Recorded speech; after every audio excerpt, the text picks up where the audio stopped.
Hey y'all, it is I, Anthony the Canadian Guy, and welcome to Wrestlesode. Today we're going to be chatting with a second generation wrestler here in Alberta, one of the veterans around here, somebody who's been around for longer than I have been even knowing of the scene. We are chatting with Colton Kelly, Cut Throat Colton Kelly. That's right. Now, this guy is amazing. He definitely puts his body on the line. I have seen him in death matches. I have seen him in some crazy ladder matches. This guy is amazing, and I can't wait to share his story with all of you here today. It was really fun chat. Just so you all know, if you are watching this Tuesday, June 28th, tonight at 8 p.m. Mountain Time, over on our Twitch at twitch.tv/JupiterVision, we will be going live with the greatest name in professional wrestling. We're going to be chatting with Taryn from Accounting. That's right. So that's going to be happening tonight at 8 p.m. But for right now, if you guys haven't yet, remember to hit that subscribe button, that like button, all that good stuff. You know what to do. Anyways, let's get straight into our interview with Colton Kelly. How are you doing today, buddy? I'm good. Am I in frame? I can't watch myself because I'm on a lag. You look fantastic. You're all perfect on my side here. I made sure of that just in the little pre-show there to make sure everything looks nice and good. There's such a lag. Okay, it'll be too distracting. Yeah, you're just gonna want to take a look. You're just gonna keep looking over, like, what am I? How does my hair look?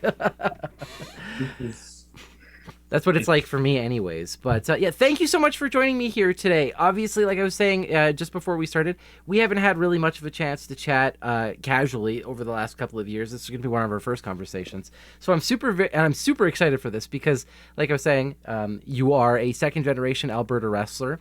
You basically grew up in the business here. You've been very well established over the last couple of years. I know so many people who talk about so highly of you. So like I'm so excited for right now. First up, tell me, how are you? How are you doing today? How are things? I'm good. Things are good. It's been an exciting week. Yeah? Yeah, there's been a lot of wrestling happening, a lot of talking in public platforms. This leg's going to kill me, but I can't not. Yeah, no, things are really good. Things are exciting. There's a lot of stuff in the works. A lot's happening. Got any things you want to share? Like any beans you're gonna want to spill here today? Well, that's the fun part about wrestling is you never really know what's happening on a day-to-day basis. But I have good feelings about the future. I know, just for a little plug, I will be making my Prairie Pro Wrestling debut on the 28th of May, and that's a Saskatchewan show. That's amazing. Congratulations. Do you wrestle out in Saskatchewan much? I don't think I've actually heard you wrestling out there. No, I had a one match in Saskatchewan with RCW. Probably like 6-7 years ago already. And then so this will be like my re-debut, so to speak. So it's been a while. So you mostly have been wrestling then within the Alberta side. Have you peeked your head into BC yet at all? No, again, like I've had one match in Kelowna, and it's like the testing the waters. You're just dipping your toes in a little bit. Yeah, I mean, I definitely have kept my sort of wrestling presence a little tight. That's fair. Well, yeah. I mean, nowadays you are a wrestling face. When I went to that RCW show, I saw you were you were teaming with TJ Cannon that night. And you were working face, and I was like, oh, this is amazing, because like I've only ever known Colton Kelly as a heel in like the many years that I've been watching you in the Alberta indie scene. So I was so excited to see that. How does it feel? Because as far as I know, like you don't work face. I don't think I've ever seen you work face. No, it's literally the first time in my lengthily at this point experience in wrestling. I was always a bad guy. And that was kind of the only role that suited me for a long time in my mind. Maybe other people maybe saw me in different roles, but I definitely looked at myself as, I'm going to be this brash young dickhead and just like make the old people yell at me. Well, you did a great job of that for a long time. Always like when I was speaking to Thickness, because Reed cannot say enough good things about you. He says that his feud with you is his favorite feud of all time. His match with you is his favorite match of all time that he's had. That like the end match where like you forgot to tell your story. It was like super hardcore. But he was like you worked such the perfect heel to his face. Like you were just like, you know what I mean? His shadow, but like in the shadow realm kind of way. Well, I have a lot of love for old Thickness. He's I kind of picked him out of like the litter because we didn't really have that many guys of my age really. Like there's me and Kenneth Anthony, and that was pretty much it for a long time. Right. Like Mo Jabari started he started reffing even before he was training, but that was still like a different relationship. And then Reed came in and he was a local guy that went to Lance's, and usually we had guys trickle in and then they'd leave, right? Because they were from like the UK or Australia or wherever. And I knew there wasn't really going to be too much happening for me as like a singles wrestler.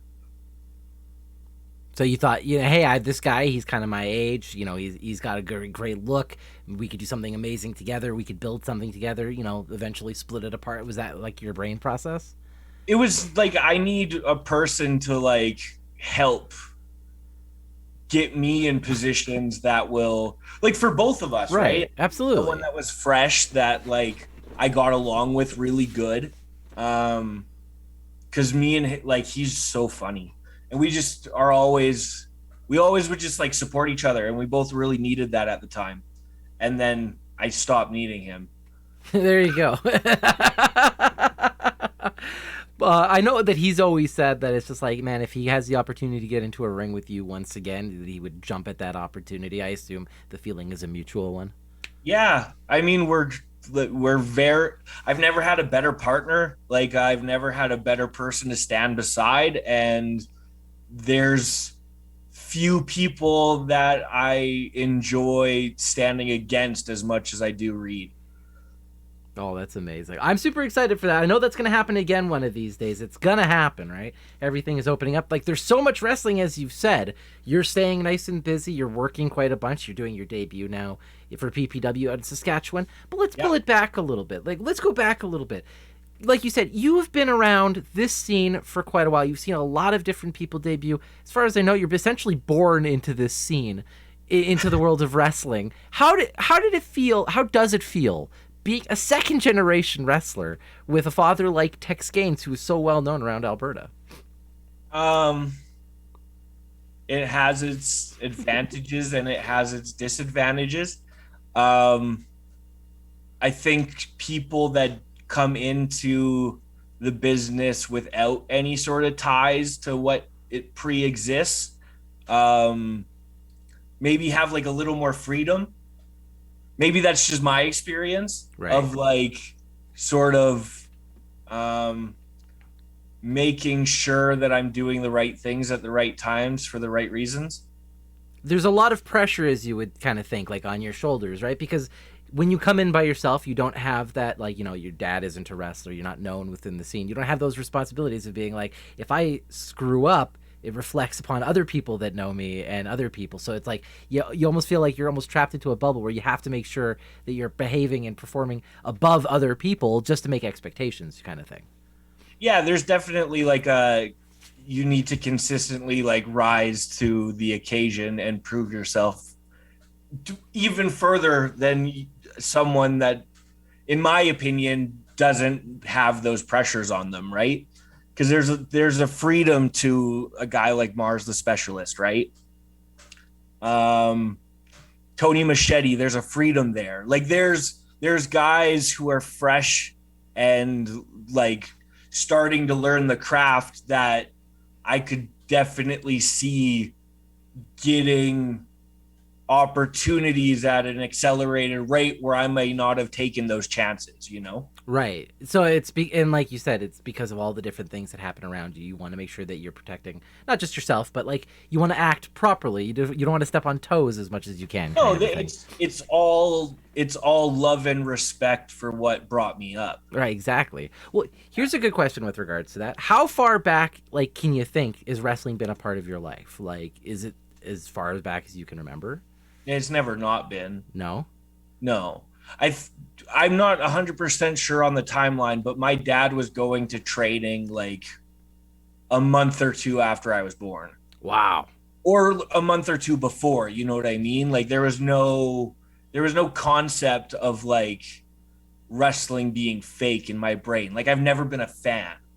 I've always been a fan, but like I've never had that like those Outsider's fan perspective. experiences of truly like buying in and like not sort of hearing the ins and outs of it in my own mind doesn't happen to me that often. Right. Well, because you got a lot of behind the curtain stuff as a kid, so you probably saw a lot of things. You got to see like heels behind the scenes being really nice people, and not really having that kind of same perspective as a person who's just coming in as a fan, and that's all they get to see. For sure. But I think to like a further extent of that, because there are a lot of like kids in wrestling that still get that sort of protection, right? Right. But my dad was a hardcore guy. So I'd be on the road with him at 3-4 years old and watch him be in these like bloody matches. And so because of that style that he worked, there was never like, I always had to know that he was fine. Right. So there's, sorry, go. No, I was gonna say. So were those times that like you're a kid where you have to go off to the side, and be like, "Dad, are you actually okay?" Like, just make sure of it, kind of like off to the side, kind of a thing, or is he like, "No, you got to wait till the end and just guess"? No, like he always had like a cue for us when things were like particularly aggressive. Like I was not allowed to be in the room when he wrestled Abdullah the Butcher. That was like a big thing. That's probably safe. But then there were other times where he like something would happen accidentally and like he'd be gushing blood and I would just be in the audience being like, "Yeah, go Dad." I guess it's different, right? Because like you're around it all the time, so it's like a show. Like you get to really immerse yourself into it and still cheer for your dad. Yeah, it was no different to me than like how someone watches wrestling. I mean, watches like movies or something, you know what I mean? Right. Like that's not even like the best example. Cuz there's not too many experiences like that where you're constantly being like fed the knowledge as you're consuming. Right. Yeah, I mean, these days it's definitely a lot easier with social media to kind of get that behind the scenes take, but back then especially, that must have been a wild ride, especially to kind of witness growing up in like the Alberta scene, seeing things like early day PWA, some Stampede wrestling as a kid, kind of a thing. Yeah. So definitely a different era back then when it came to like that realism aspect. Yeah, well, it would be like I would have to like bite my tongue at school because there would be like kids like talking about like the Mayweather Big Show segment where Mayweather breaks Big Show's nose, right? Right. And because it was in the context of professional wrestling, kids were talking about it as if it was fake. But I have the understanding. And I would just be like, okay, like I can't pick this battle because I don't win. Right. Because you're just fighting, it's a losing battle regardless of what side you take on this. It's just better for them to just have their own opinions and just be like, no, I'm just going to stay back. I know too much. Yeah, well, and then like I was just like always the weird wrestling kid. Oh, okay. So like you were the kid like who was doing like crotch chops in like 5th grade, like out in the playground kind of a thing. No, not just like talking about it. Right. But I would talk about it as if I was like, like a 12, 13-year-old in grade 1. Oh, wow. Okay. You know what I mean? Like that level of like knowledge and interest was much more present at like a much younger age than what most wrestling fans would be like. Like I remember being on the swings when I wasn't allowed to watch wrestling at my mom's house. That's like a thing. Right. So we were in like the 2nd grade, and one of like the only other kids that liked wrestling was talking to me about how they were changing the WWF to the WWE. And I remember this so vividly because I look back at it now and I'm like, you pretentious dickhead. But I went, Vince McMahon would never. And that was like the end of the conversation. Like I wasn't willing to hear it. You know what I mean? You're like, dead stop here. Like, don't touch my WWF. Yeah, it was not. I was like, it's not real. It's not happening. You don't know anything. I remember something like that kind of happened to me when heard that the Undertaker's streak had been broken. Like I didn't see it live, but someone was talking to me. I'm like, no, it didn't. No, you're lying. Brock didn't beat the Undertaker. It didn't happen. And then I had to go and double check, and then I was like heartbroken. I was like, what, the streak? So how long have you known that you wanted to be a wrestler then? Because like you said, you grew up in it. You watched your dad do wrestling. He was a hardcore guy, so like you were definitely exposed to a lot more of the adult side of wrestling, even at a young age.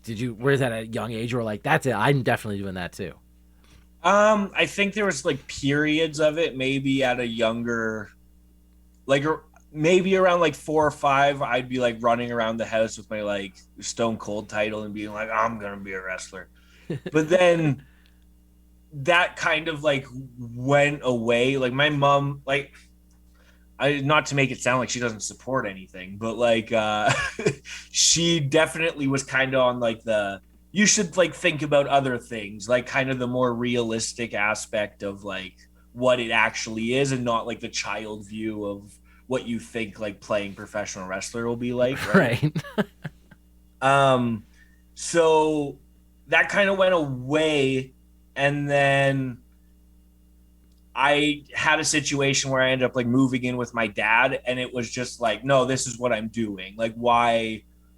Like, so I moved with my dad, and literally the next day I was like having my first day of like official training. Oh, so it was that quick? Like it was like a light switch just going off one day.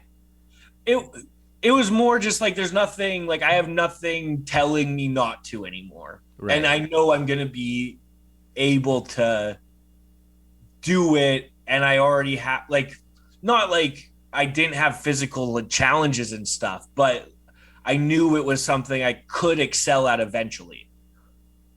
So was it at like, how old were you then when you officially started training then? 14. 14. Okay. So like, yeah. So you've been doing this then for quite a while then, huh? Yeah. It's like 12 years of like active sort of practicing the art of professional wrestling. How often were you training? Like when you first started out then? How old were you when you had your first match? Like how did that all work out for you?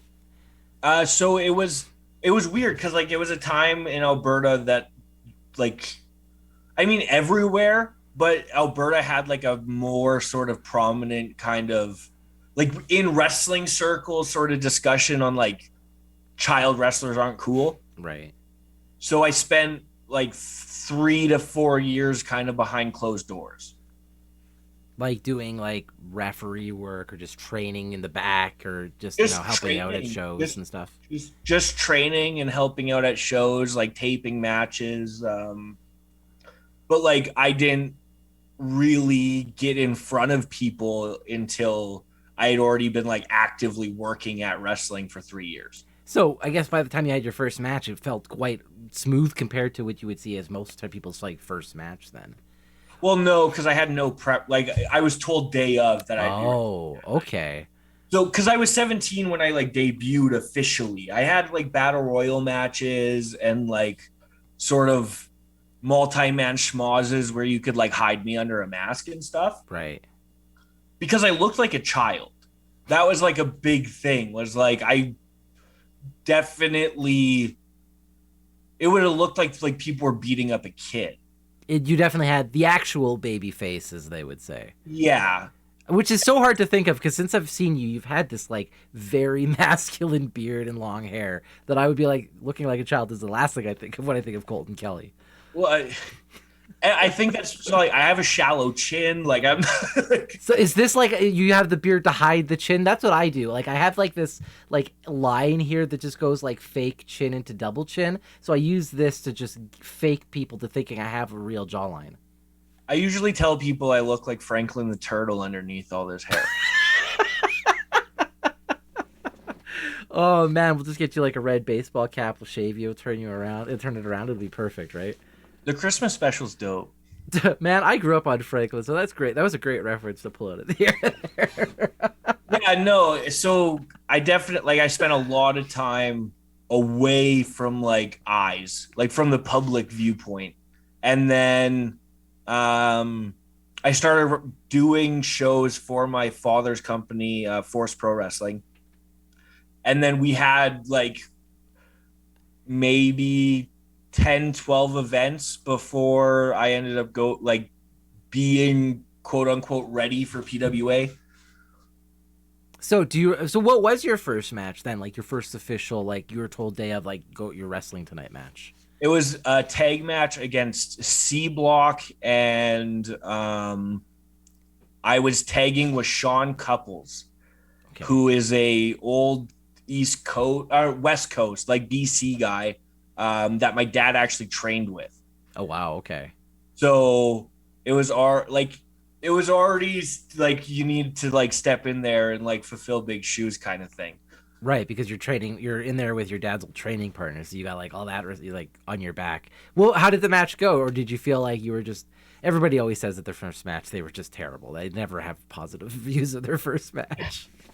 I mean, I think it went fine. But again, those shows like really didn't have any people there, so it was just more kind of just sink or swim. But like there was a sort of protection from the public Right. in a way.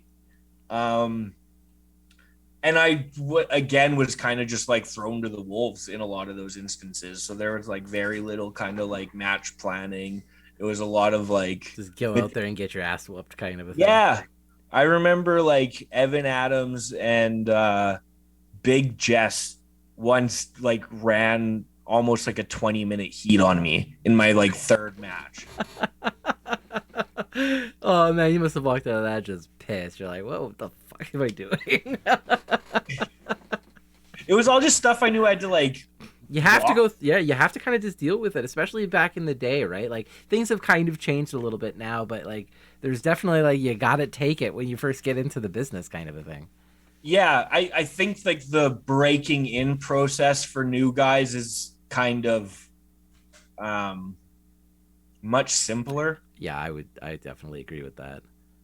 Not to say that like any experience is like valued over other experiences, but there's definitely kind of less there's less blockades, let's say. There's less people that kind of want to push people out or sort of test their mettle, so to say, you know what I mean? Oh, for sure. Well, I mean, you ever read any of those like old books, like how JR would have to break into the business, just like any of the old timers trying to break into the business? It almost felt like they had to be like in like small time mafia essentially just to get into the business. Well, but like wrestling books kind of were like the dirt sheet back in the day. Like that's how you got your information. So I'd be in like high school reading like Dynamite Kid books rather than like looking at my math homework. Oh yeah. Because I was like trying to figure out how to like be in the business, you know? Well, it'll all end up working out for you because obviously you've been doing this now, like you said, what, 12 years at like a consistent basis? Yeah. I've definitely like kept my sort of exposure small, but I think I'm like ready to break out. You know what I mean? Yeah, you go out there, put on some bangers. Talking about bangers, I'm just gonna throw this in there. I during my lunch hour today went and watched your hardcore match against Barat at RCW from last week, and holy shit, holy shit, what a fucking match that was! Well, thank you. You guys like killed each other in there. That was insane. That's like 10 months of animosity building. I will definitely agree with that. I will just say it because I don't want to spoil anything too much though. That spot where I believe you suplexed Barat, but the table didn't break and his like back like snapped over the edge of it. I'm like, Jesus. That was me. Well, no, there was both of you had these spots. Like there was both times where the table. You guys had very stiff tables. It felt like on Saturday. The tables are better than most tables. Yeah. I mean, you're running a percentage game, you know what I mean? So we had 4 tables, 2 of them broke really nicely and 2 of them were stiff as shit. Yes. So you're running at a 50-50 ratio there. It's not bad. At least you both got one good table and then one stiff shit table. Yeah. I mean it was crazy. It was fun. It was I am surprised you've seen it. I haven't seen it myself. So Oh, I wanted to go and watch it. I was super excited for it. Brat was talking about it well into last week. He was talking so much smack on Twitter as well, as you clearly know. Yeah, he's been saying a lot of stuff for a long time. That's why I had to, shut him up for once. So no, it was good. It was really good.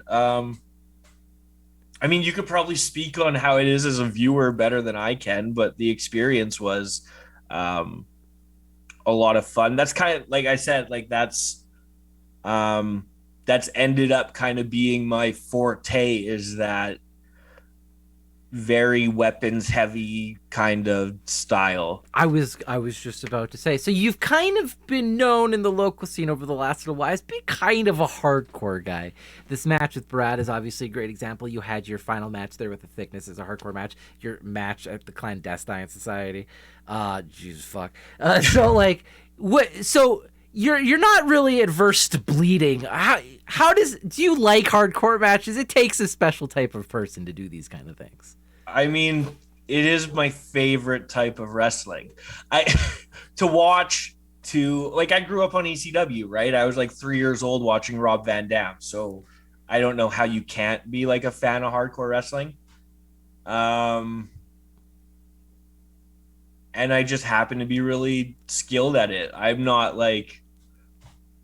was never the most like naturally gifted athletic dude. So I'm not going out there and having super technical classics, but I can definitely get down and dirty when it needs to happen. And I like big bumps, which is a kryptonite for me that is self-imposed. The match that you had with Brat, for instance, I'll just say there was like 4 or 5 big bumps. Like you don't expect that type of brutality at like a local indie show. Like you're like, okay, it's a hardcore match, maybe they'll hit each other with some signs. But like you guys were trying to like dislocate each other's spines, kind of like brutality that day.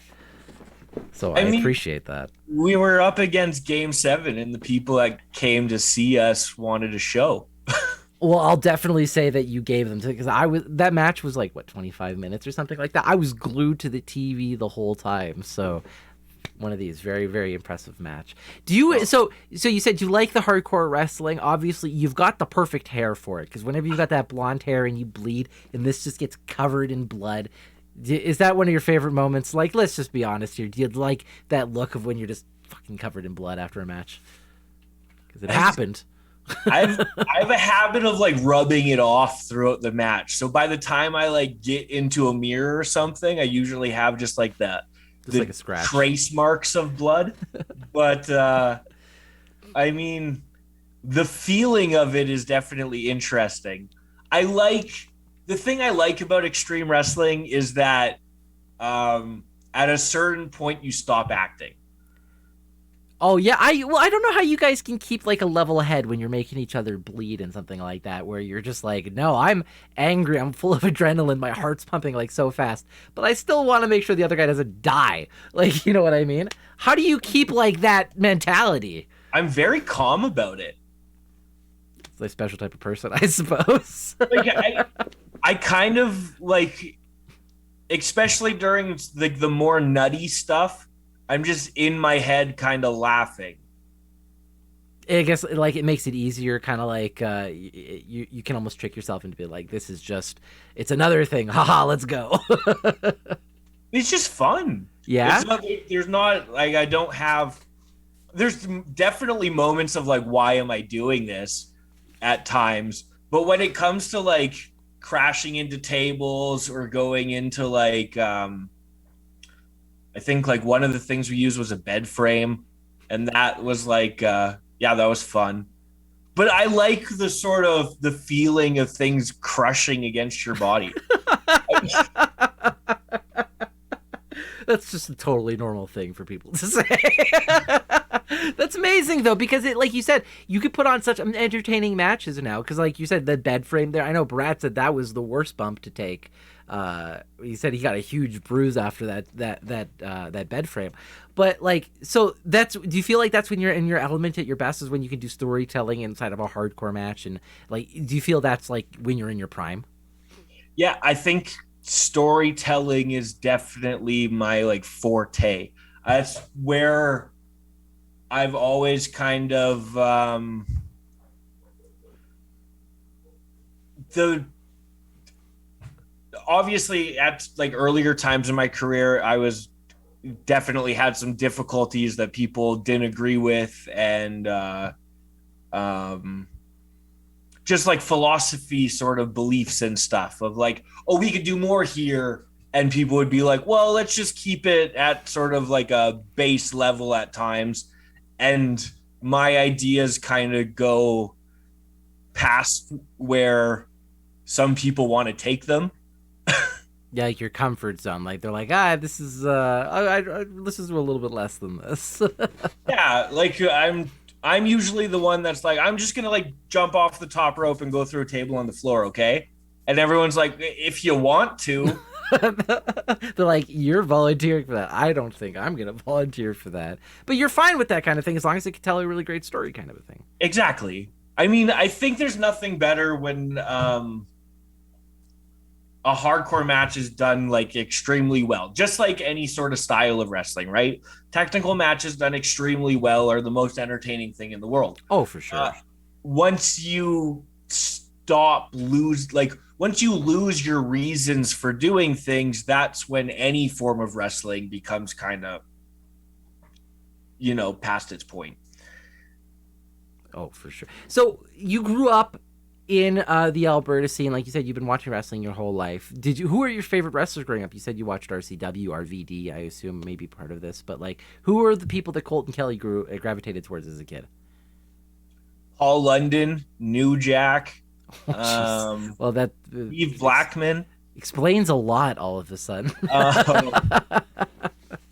I'm a huge Paul London fan. Yeah, you don't get that one very often, hey? No, he's the best. He's so dope. His Ring of Honor stuff's great. I really like Roderick Strong.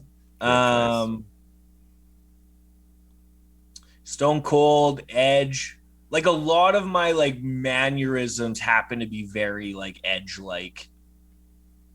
But the people I get in my influences from don't necessarily like, they're not necessarily who like my favorite wrestlers are. You know what I mean? For sure. Well, who would you like consider that you stylize yourself after? Not necessarily your favorite people, but who you get a lot of inspiration from to be Colton Kelly.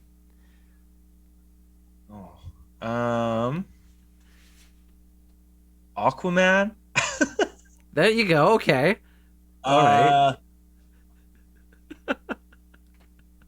It's a hard one. I'm just picturing you in the suit now. Like I'm just seeing. Yeah, that'd be great. I'm a big Aquaman guy. It's hard. I think I can't get away from the fact that like my father's genetics are in me. So a lot of my sort of mannerisms in the ring and the way I move just obviously happens to be very similar to his.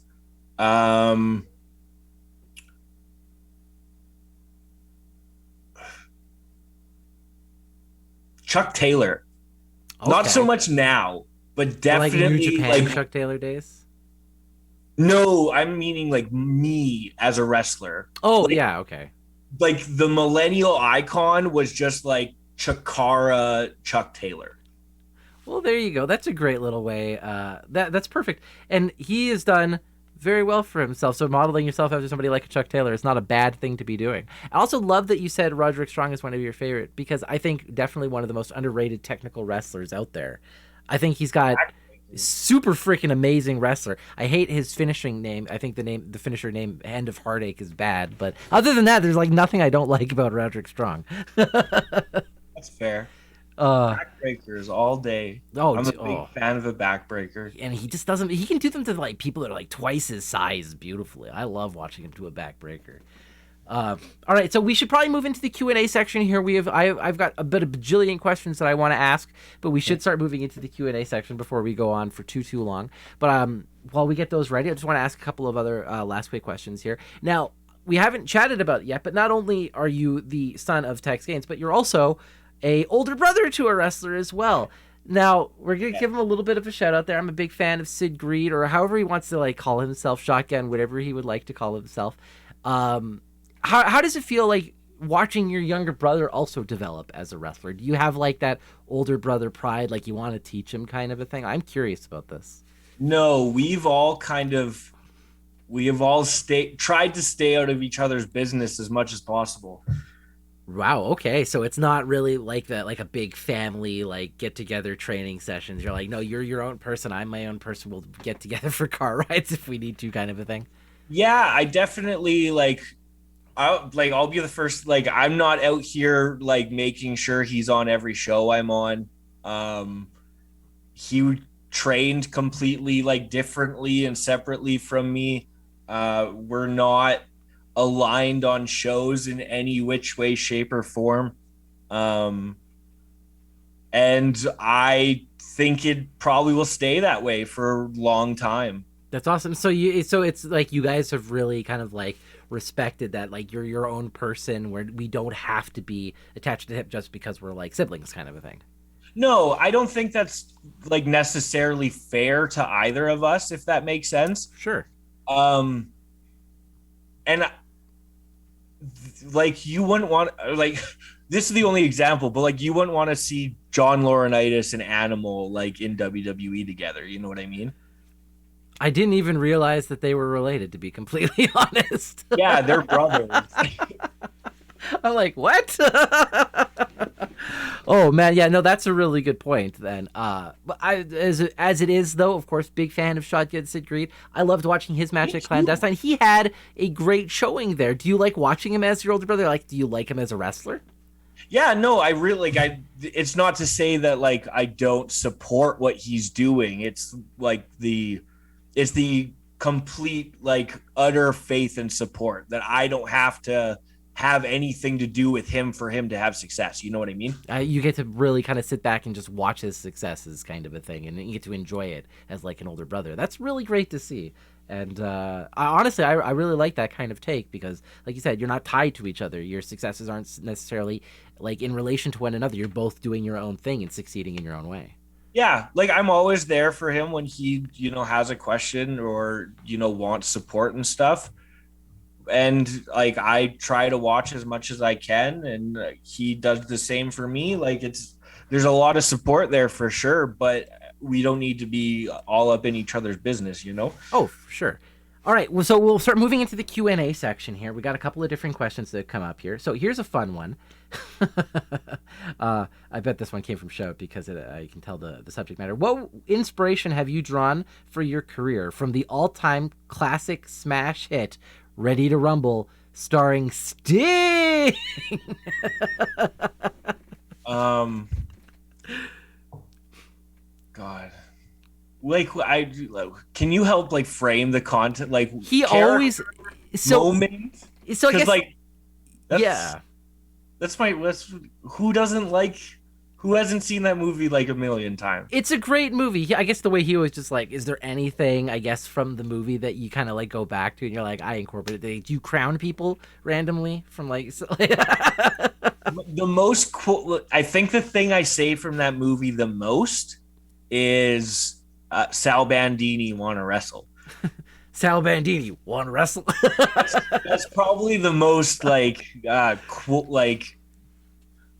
ticky sort of thing that comes out of my mouth on like a regular day-to-day basis. I think if I could have any one thing from that like movie be real, is the wrestling ring in between two like shopping aisles. I always thought that would be a dope place to have a match. You mean like at the corner shop store, like at the beginning of the movie? Yeah. Oh, that's amazing. All right, next quick question here. The triple threat death match that really solidified you as the premier deathmatch hardcore wrestler in Alberta in a lot of fans' minds. How does your approach to a deathmatch differ compared to a regular match? I've had one, so I mean, there's not really. That was the first time we met was that day, and you asked me how I was preparing, and I said I wasn't. Right. Yes. You're just like, whatever's coming out tonight's happening, kind of a thing. Yeah, and that's very much what the experience was. It was three guys going out there and beating the shit out of each other, not really knowing exactly how it was all going to pan out and allowing room for that. it was a huge learning experience. It definitely was a big sort of moment of progress and a touchstone that I was moving into a new chapter. Do you consider that one of your favorite matches that you've done throughout your career, just because of the Yeah. impact that it had? I had 3 matches in that time period right before the pandemic where I kind of like in my mind was like, if they ever made like a DVD documentary on me, this 3 matches would be like featured in the match sort of discs as like, this is when things started to click for this guy. You know what I mean? Can you tell us what those matches, the other 2 matches are?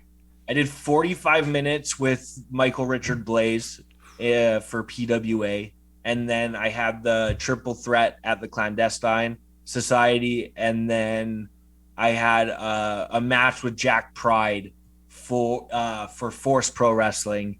And those were like almost consecutive matches.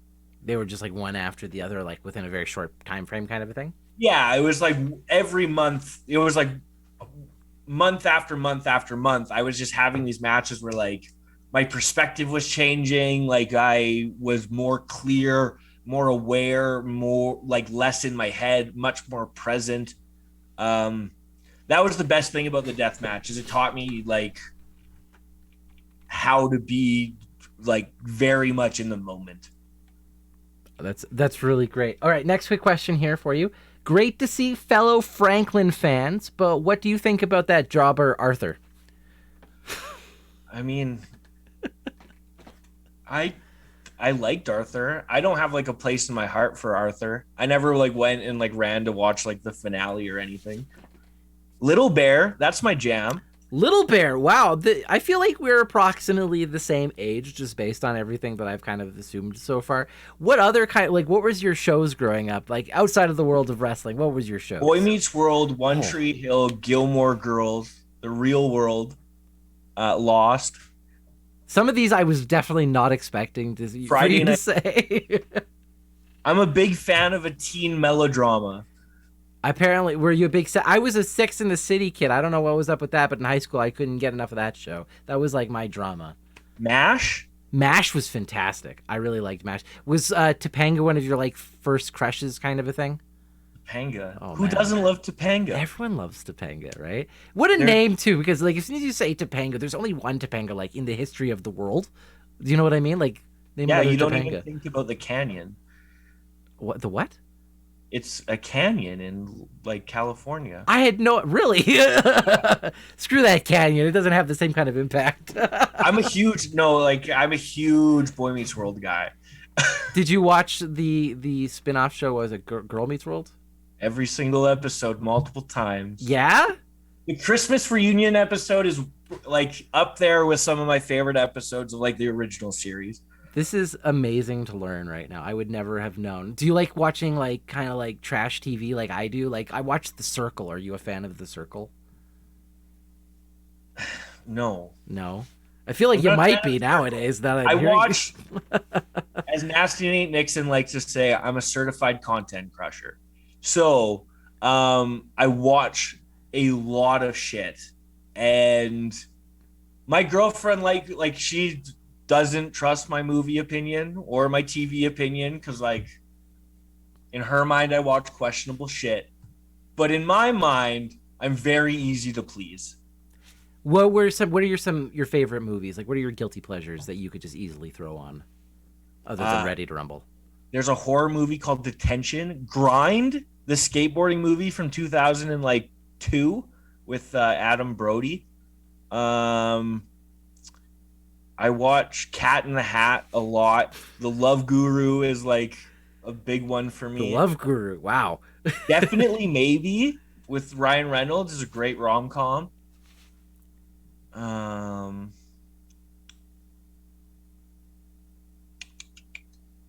There's a lot of shit. I watch a lot of.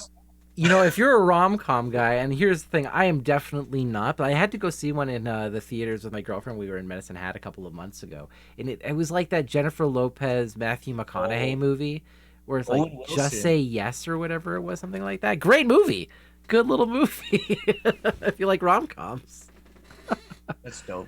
Uh, I watched A Knight's Tale is one of those movies that I could just put on. That's a great one. That's a great one. I one that really made Heath Ledger in my mind. I can't believe that it's like he was in that and then was also the Joker. Like it's such a short period of time. Do you know what I mean? My favorite movie of all time is Footloose. So the original or the remake? Yeah, the original. The remake only does one thing better than the original, and that's actually included the car crash. Was this based off of a book? No. Oh, do you mean like they actually included like the foot, like actually see it? Yeah, okay. At the beginning of the remake. I thought for a second that there was like based off of something that they skipped in the first movie. I was just like, what did I miss in the first one? No, the reason for like the banning of the dancing and the partying is because the preacher's son like dies in a car accident with like a bunch of other kids from the town. So you're a big Kevin Bacon guy then? Huge Kevin Bacon guy. The Following was amazing for one season. Did you watch Tremors as a kid? I've never seen Tremors. How could you be a Kevin Bacon guy and not seen Tremors? What a good movie. It's like just the first one though. I gotta like, you know, I have weird holes. There's strange things I've never seen at all. Like I've never seen a Terminator movie. Never seen a Predator movie. I just watched Aliens for like the whole Alien series for the first time. How did you like it? It's a wild ride. Isn't it great? I feel like we have to have like a movie marathon. You saying these things, that's like somebody coming up to me like, I haven't seen Back to the Future. I'm gonna be like, I watched Poltergeist for the first time this year, and that was incredible. Yeah, big horror movie kind of guy. Not until like I met my girlfriend, because I'm like a comedy dude. Like I like to laugh. I crush sitcoms.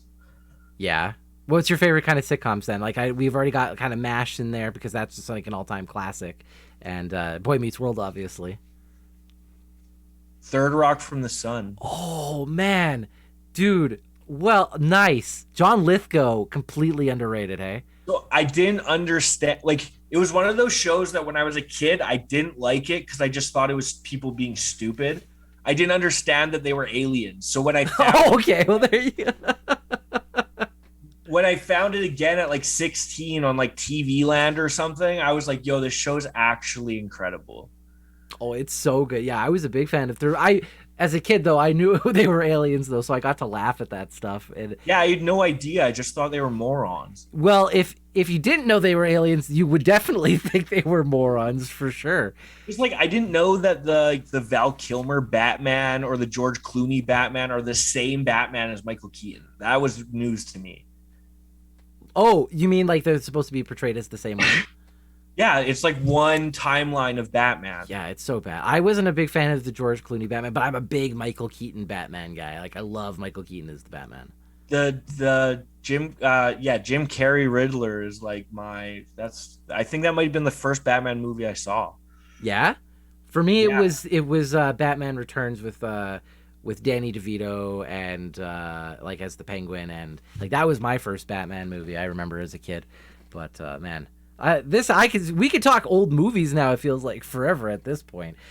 Since you liked Third Rock from the Sun and a fan of John Lithgow, did you ever watch Dexter? No, but like Footloose, he's the preacher in Footloose. Is he really? Yeah. I have to go back and rewatch It's been like 20 years since I've watched Footloose. Every time I go back and watch clips, it's always just clips of Kevin Bacon dancing, to be honest. The Replacements with freaking Keanu Reeves. So good, right? One of the best sports movies ever. I love that movie. I've watched that movie like 30 times. I love The Replacements. Drumline's sick. Another great movie. So now we definitely could be talking about this. Favorite Batman? Controversial opinion, but Ben Affleck. Well, I mean, you're probably not. You don't have a lot of people probably defending that opinion, but that's okay as long as you enjoyed it, right? He's the best. I mean, he's in bad movies, but he's the best combination of Bruce and Batman. Better than Adam West? I've like only seen it in like clips.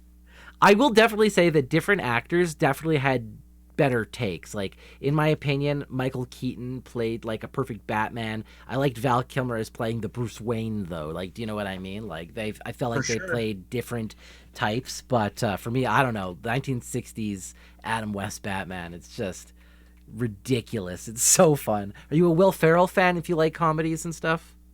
No. No? So it's not like Step Brother kind of comedies. No, I'm like more of like an Apatow dude. Judd Apatow. Okay. So fans of like older, like I guess even things like, what was that movie that he did with the pregnancy? Knocked Up. You Knocked Up. Yeah. So great movie. No. No. Like, oh, okay. I like those like 2000s, like sort of schlocky, like not very good, kind of tasteless, like Road Trip, Euro Trip. Great like movies. So like Tom Green movies, essentially. Yes. So like Freddy Got Fingered and I'm a Kevin Smith guy though. So like Clerks. dialogue heavy. Well, that's great. Who doesn't like Kevin Smith? The dude's a classic. Guy's made such great stuff. Oh, there's a good one I saw in chat. You must like Joe Dirt. That's a perfect example of one of those like tasteless. Joe Dirt is one of my movies. You know, I've got here's my guilty pleasure movie that's like totally made for kids, like literally like 7 and 8 year olds that I could still watch as a 33-year-old to this day, and that is Benchwarmers. And you know what I mean? It's like such bad humor. It's so stupid, but for whatever reason, I just still laugh at it. So everybody's got something, I suppose.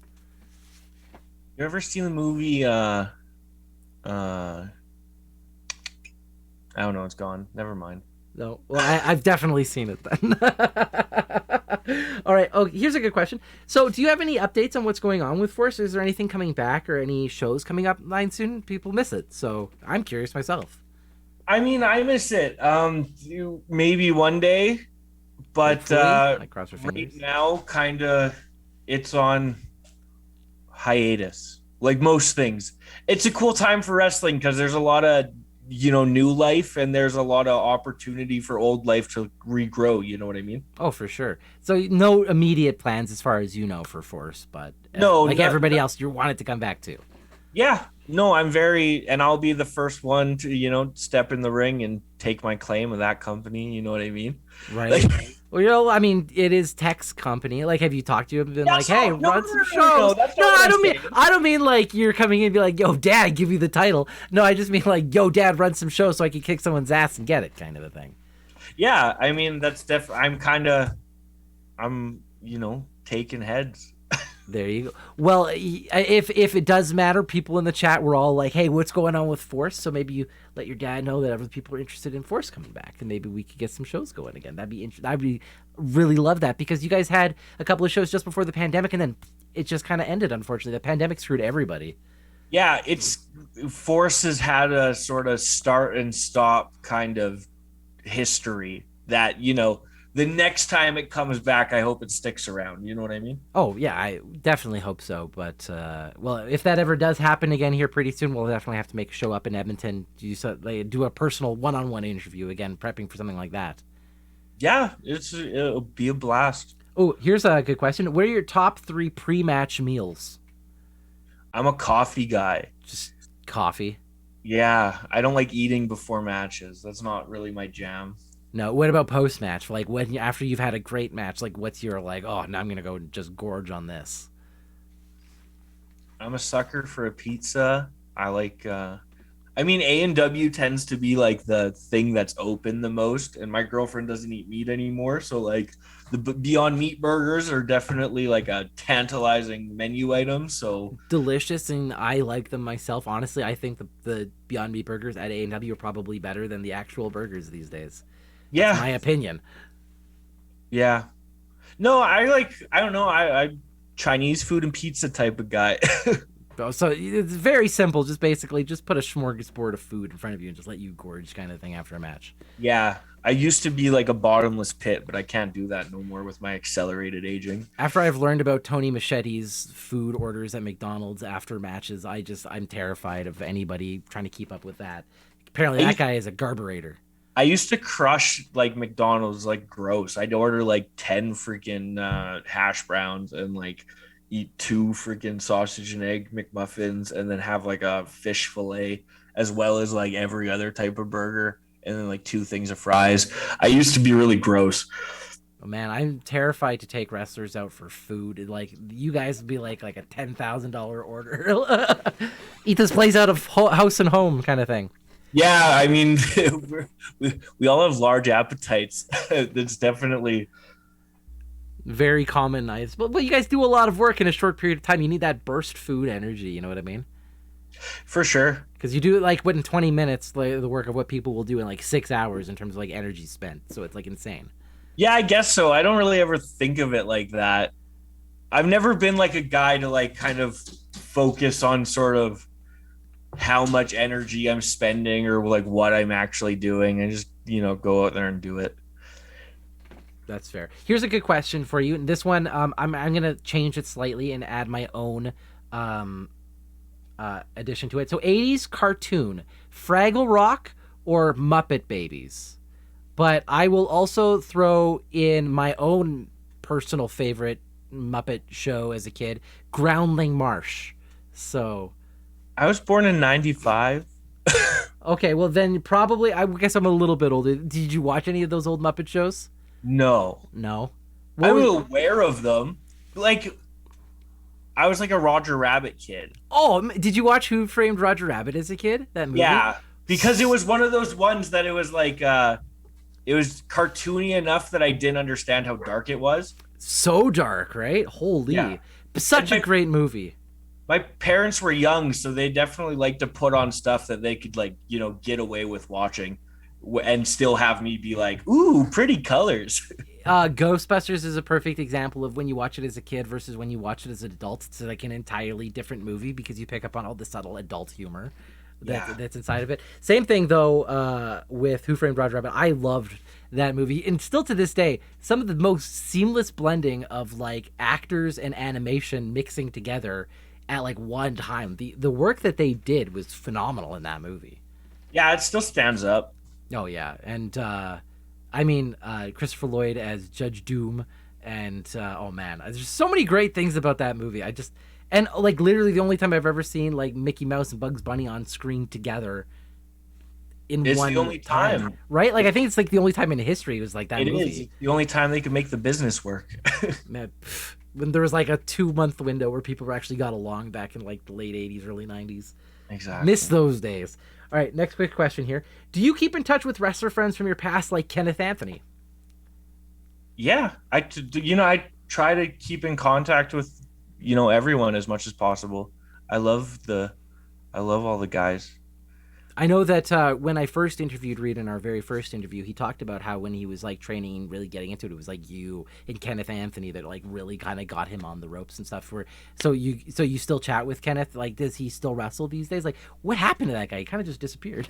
I think he's taking his time. Everyone's kind of like living life like out of the pandemic and stuff. You know what I mean? Oh, for sure. I mean, like, not everybody's back into the world of wrestling. It's kind of like a slow go getting back into it. It is nice, though, kind of being able to go out and socialize once again, though. I was never the biggest outdoor person, most social person. But even through a pandemic, I missed going out and seeing people. Do you know what I mean? Like, it really... 100%. It brought out that, like, desire to, like, be a social person inside of me. I know a lot of people that did the opposite, where it's like, now I'm an introvert. But for me, it was like, now I want to go out and do things. Yeah. I liked, like watching like 12 movies in a day and getting through like 6 seasons of a TV show in like a week. I mean, I can still do that if I need to, for sure. I mean, it's still, I don't like going outside. I just miss the social aspects. No, for sure. It's been fun. I mean, wrestling again has been a blast. It's good to like, be doing what I want to be doing again. Oh, for sure. What's your favorite thing about wrestling? Like, if you could really dissect it down to like one individual thing, like what's the thing that you live for wrestling? Oh, that's so.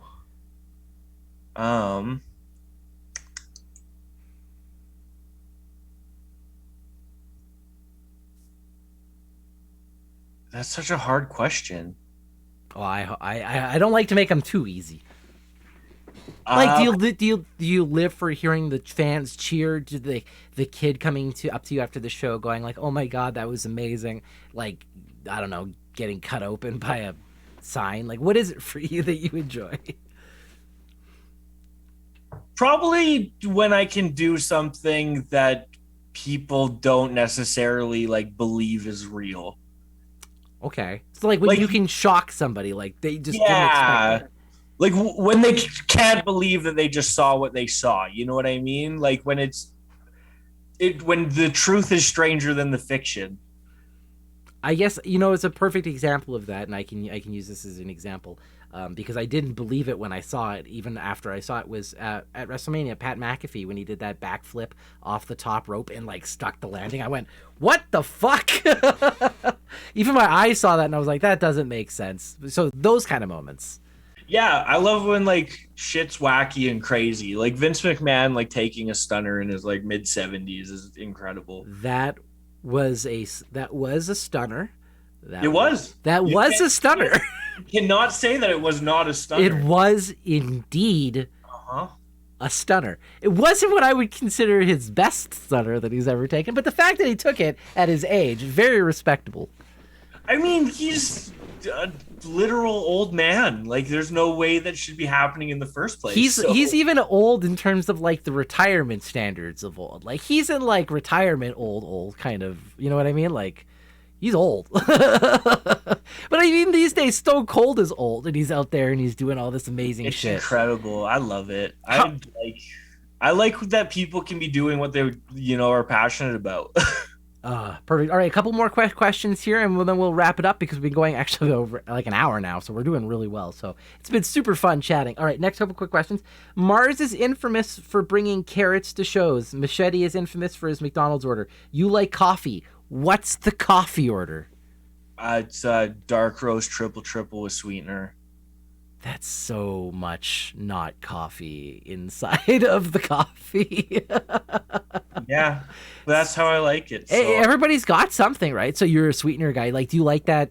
Because like not many people like sweetener. I'm a fan of the sweetener taste. Not everybody likes that taste. Is it one of those things where you just you don't mind it? Well, like during the pandemic, I like kicked sugar and like carbs as much as I humanly possibly could, and coffee is the only thing that's like fully stuck that I haven't gone back to sugar. I don't know. Now it's just not.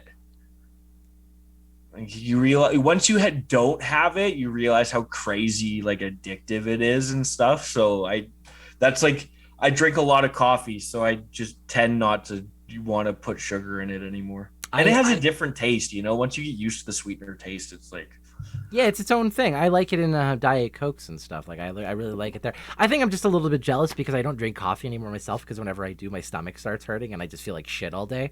And I'm just like, I hate getting older, man. I just sit here and drink tea all day now. I know. This spice is like one of those things where I have to gauge it now. Oh yeah. Like, it's okay for tomorrow. Thankfully, I haven't hit that yet, and my lactose intolerance hasn't peaked yet because I drink crazy amounts of milk. But in terms of my coffee consumption, because I was up to like 4 cups a day, now it's like 0. I can't drink it anymore. I just start feeling like shit. So I guess I'm just jealous. Yeah, the caffeine probably, I mean, it's what I do. I like drink my coffee. No, I'm not like a pop guy or anything. You know what I mean? Well, you said you drink coffee before matches. Like, do you get to like enough coffee where you're like hitting like fry like jittery stages where it's like that much coffee, or no? I just drink it all day, every day. I've shown up to shows with like a tomato, like a pickled tomato jar of like coffee. I drink coffee on like the way home from shows. I drink coffee like an hour before bed. Like It's always coffee. I had an old roommate when I went to college, and he was the kind of guy who would drink like 2 pots of coffee throughout the day. Like, he'd wake up, he'd make a pot of coffee by like 3 p.m. He's making his next pot of coffee, and I'm just like sitting there. I'm just like, I drink a lot of coffee, but I can't even keep up with you. Like, this is insane. And like big pots of coffee. Yeah, I started young. Like, my grandma would give me like coffee with like that was like it was mostly like milk and then just like a like a shot of coffee in it, but that was at like 4 or 5 years old. You know what I mean? You're getting like your milk espresso shots kind of thing. Yeah. Your milk espresso. Oh, here's a fun one. This one we can end on for the night here came from Disc. Is a hot dog a sandwich?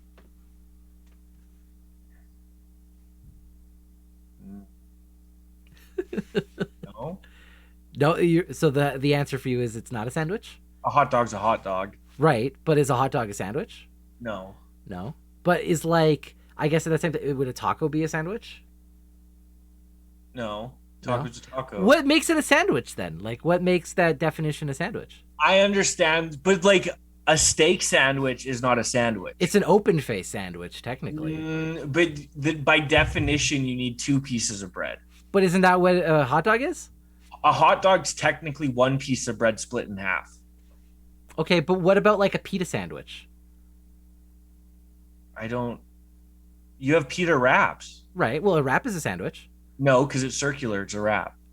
So it's all shape based. Then is this how we're? I guess so. It's based on bread ratio, circumference. It's based on. I think in order for it to be a sandwich, it has to be sliced bread. Okay. So like rice cake sandwiches don't count then. No. People. That's like whatever your fillings are inside of 2 pieces of rice cakes. Right. But it's bread based. It's based on the shape and how many slices of bread. Then that makes the sandwich. No, you can have like base 2. Anything more than that, you just like a lot of bread. All right. Next quick question here because it just came in from Mr. Carter. Is cereal a soup or a stew? What are these questions? Well, it's not a stew because that would require cooking for like a lengthy amount of time. Right. So it's not actually same with stewing. a soup, but you don't heat up cereal unless you're a psycho. So therefore, it's neither a soup or a stew. But a borscht is a cold soup that you cook and then let cool. I don't actually know how you cook borscht, to be completely honest. Is it like you have to cook it and then let it cool down and then freeze it kind of a thing? I think so. Is there a soup that you don't cook? No. I'm so confused now. Cereal is just cereal, according to Shout. These people with their weird questions here today. Adding milk to it makes it a soup. Oh, so cereal is just cereal, but when you add milk to it, it makes it a soup. But do you have to? What if it does? Do you not have to heat the milk then? I don't know.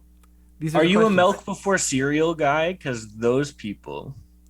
So I understand because I'm a huge milk guy just in general. Like I drink copious amounts of it.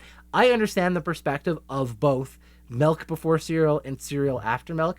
The milk before cereal people will say you do that because the cereal will last longer before it gets mushy because it stays on the top of the milk. It doesn't absorb as much milk. It stays nice and crunchy. Then the people who go cereal before milk say that it gets it nicely coated. Everything is nice. You get big scoops of milk and cereal and it's easy and you eat it quickly. Personally, I am a cereal then milk, but I understand. What about you? What is yours? It's cereal then milk, but I'm also like a wet cereal guy, not a crunchy cereal guy. So you so you really do make it a soup, like you like. I have Rice Krispie stew. Rice Krispie stew. What about oatmeal? That's warm cereal. There we go. So does oatmeal's then a soup? Oatmeal's a stew. Is oatmeal okay? So oatmeal's a stew, but it's just warmed up cereal. So isn't that a soup then, based on our definition? You have to put the hot water in and let it like absorb the heat. So technically, it cooks for a lengthy period of time. But you have to do that with a soup too. If the soup has a pasta in it, for instance. This is too much for me. This is getting we're moving into like weird territory. All right, we'll end it there. But thank you for this. Was fun. That was the best question. That is a great question. Well, we're sitting here debating like philosophy of what is food.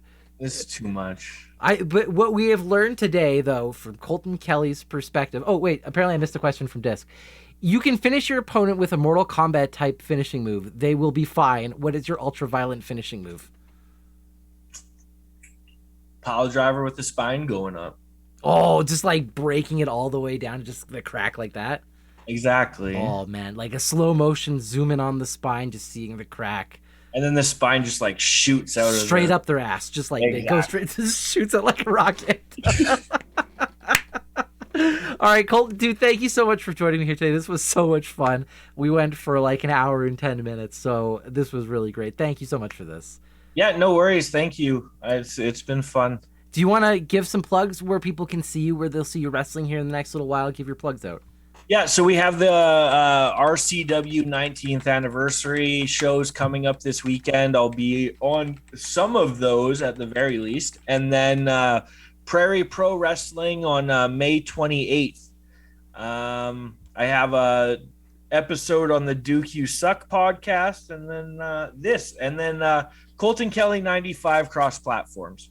Perfect. And that's including a Gmail account that you can reach me for bookings. One last question, because I want to ask this before we end, because I do like to ask this one. If you could call out any wrestler right now and have like your dream match or a dream match with them, who would you call out? And they don't even have to be living anymore. Like, this could just be a total fantasy for you.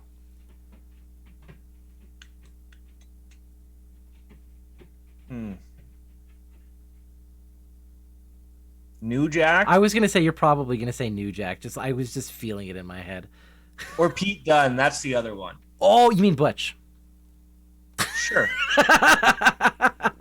I don't like that change. Apparently, everybody's really enjoying the change. He's doing great. But man, do I love Pete Dunne and his joint manipulation. My God. I wouldn't let him get anywhere near my hands. I don't really I don't watch sort of current wrestling, so no, I loved him, especially during like the Cruiserweight Classic and all the stuff that he did with the NXT tournaments and all the work that he did in NXT. Pete Dunne's amazing. Yeah, I agree. Perfect. That would be top of the Paul London. There you go, Paul London. That's right. What am I saying? It's Paul London. It's 100% Paul London. There you go. Well, thank you so much again, Colton, for joining me here today. I really do appreciate this. I will send you a message after, but thank you again. No, of course. Thank you. I appreciate it. No problem. You have yourself a wonderful day, buddy. You too. Thanks, man. Cheers. Bye-bye. A big thank you once again to Colton Kelly for joining me here today. That was such a fun chat. I always get it's always such a thrill to talk to a second generation wrestler, somebody who's got all that knowledge from not only when they were a kid and knew what the scene was like then, but of course what it's like to wrestle in the scene now. Like I said, this guy has been in so many amazing matches, and the guy definitely puts his body on the line. And I love his stories. So it was such a fun chat to get to talk with Colton today. Anyways, thank you all for listening here. If you haven't yet, remember to hit that like button and the subscribe button. Remember, tonight at 8 p.m. Mountain Time, if you're watching this on Tuesday, June 28th, we are going to be going live with Taryn from Accounting. So that should be really fun tonight over at twitch.tv/Jupiter Vision. That's enough for me today. If you guys haven't yet, remember to check out our sponsors, people like Wrestling Rodeo, the Canadian Wrestling Archive, Backbreaker Media. They're all doing such amazing things. Backbreaker Media and the Canadian Wrestling Archive just did a bit of a collaboration, releasing another episode yesterday, or on Saturday, I'm sorry, about the CWC. It was a match between Kayla J and Dylan Stone versus Zoe Sager and Michael Richard Blaze. So that's now on the Canadian Wrestling Archive. So go ahead and check that out. I'm all stumbling over my words today. I'm done. Have yourself a wonderful day, and I'll see you soon.